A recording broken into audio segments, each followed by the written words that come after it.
Hello YouTube, Mark here. Today's video is a bit different. One being that there's two videos today, but that has happened beforehand. But today's video is not about reading the Bible. It's about talking about the Bible. What we're talking about today is about the book of Romans. First, let's talk about when Romans was written.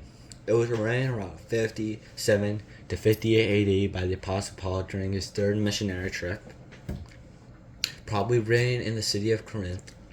The church was mostly filled with Gentiles because Emperor Claudius expelled all the Jews in 49 AD, but Emperor Claudius did die in 54 AD, so some Jews did probably come back and were in the church.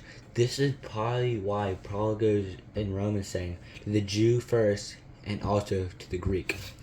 The NSAB, the New American Standard Bible.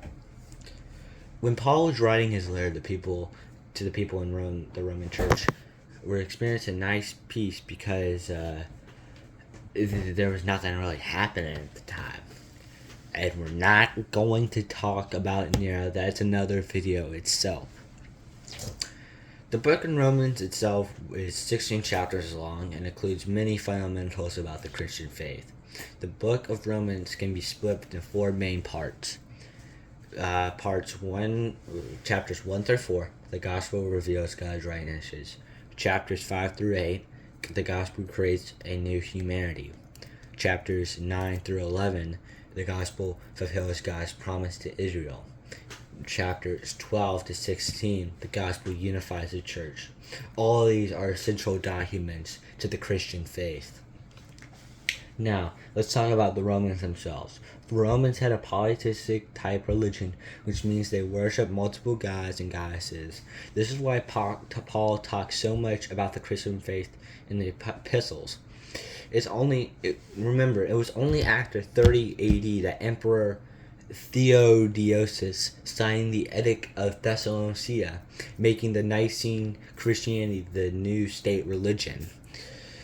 This with the fact that the Nicene Creed, which is also called the Apostles' Creed, which you hopefully should be reading in church every Sunday,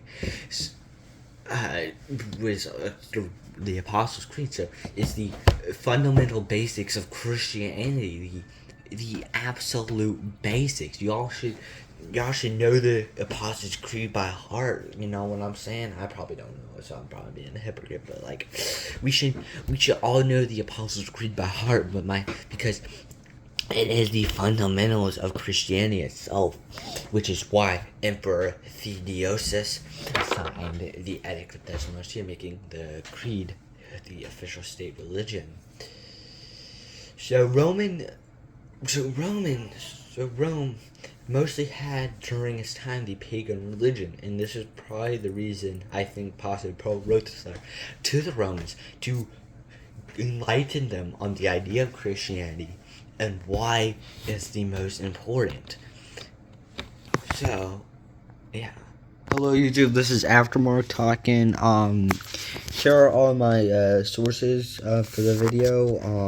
If I get anything wrong, please tell me in the comments. Also, some of the things I said in the video were my thoughts, not what the sources say, but I couldn't find anything on it, so I just said this were my thoughts on it. I wanted to clear that up. And another thing I wanted to clear up is I said 3880 instead of 380. 380, like 380. I said 38, I meant to say 380.